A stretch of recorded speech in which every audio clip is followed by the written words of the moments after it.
Meenakshi Faculty of Physiotherapy. Admissions open for BPT and MPT. Apply now.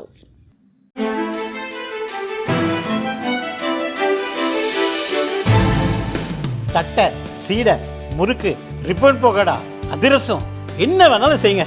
ஒரே ஒரு 5 litre இதய மந்த்ரா கடல் எண்ணெய் பேக் ஒரு மாசம் முழுசுக்கும் அத்தனை சமையல் முடிச்சு விடலாம். இதய மந்த்ரா.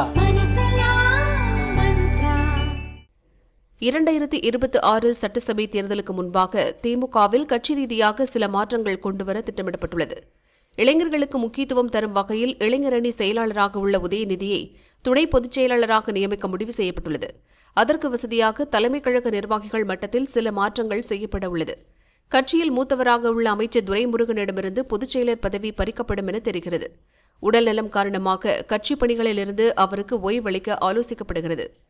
துரைமுருகனுக்கு அடுத்து சீனியாரிட்டி அடிப்படையில் TR பாலு, ராசா இருவருக்கும் இடையில் இப்பதவியை பிடிக்க போட்டி ஏற்பட்டுள்ளது. தற்போது TR பாலு பொருளாளராக இருக்கிறார். அவர் பொதுச் செயலராக்கப்பட்டால் பொருளாளர் பதவிக்கு புதியவரை நியமிக்க வேண்டும். அப்பதவிக்கு மூத்த அமைச்சர் வேலு பெயர் பரிசீலிக்கப்பட்டு வருகிறது. ஏற்கனவே மூத்த அமைச்சரான துரைமுருகனிடமிருந்து கனிம வளத்துறை பறிக்கப்பட்டுள்ளது. அதிருப்தியடைந்த அவர் சில நாட்கள் அறிவாலயம் வராமல் இருந்தார்.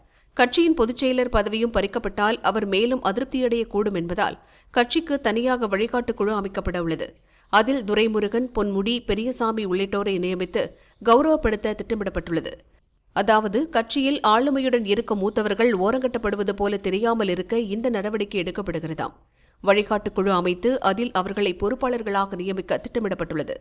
இதேபோல் உதயநிதிக்கு வழங்கப்பட உள்ள துணை பொதுச் செயலர் பதவி என்பது நியமன பதவிதான். அதனால் அதற்கு கூடுதலாக ஒருவரை நியமிக்க கட்சி தலைமைக்கு அதிகாரம் உள்ளது. அதன்படி செப்டம்பர் 17 நடக்கும் திமுக முப்பெரும் விழாவில் துணை முதல்வர் உதயநிதிக்கு துணை பொதுச் செயலர் பதவி வழங்கும் வாய்ப்புள்ளது. இதற்கிடையில் பொதுச் செயலர் பதவியிலிருந்து மாற்றப்படலாம் என்ற பேச்சு எழுந்துள்ளதால் துரைமுருகன் மீண்டும் கட்சி நிகழ்ச்சிகளில் திடீர் ஆர்வம் காட்டி வருகிறார். சமீபத்தில் தனது ஆதரவாளர்கள் மத்தியில் பேசிய துரைமுருகன் ஆனந்த கண்ணீர் வடித்துள்ளார். என் அரசியல் வாழ்க்கையில் நான் பார்க்காத பதவி இல்லை, இனி எனக்கு பதவி ஆசை இல்லை. ஆனால் கருணாநிதிக்கு ஒரு அன்பழகன் போல் ஸ்டாலினுக்கு நான் துணையாக இறுதி மூச்சு வரை இருக்க வேண்டும். அதுதான் என்னுடைய தற்போதைய ஆசை. அதற்கு கட்சி தலைமை இடம் கொடுக்குமா என்று தெரியவில்லை என கூறியுள்ளார்.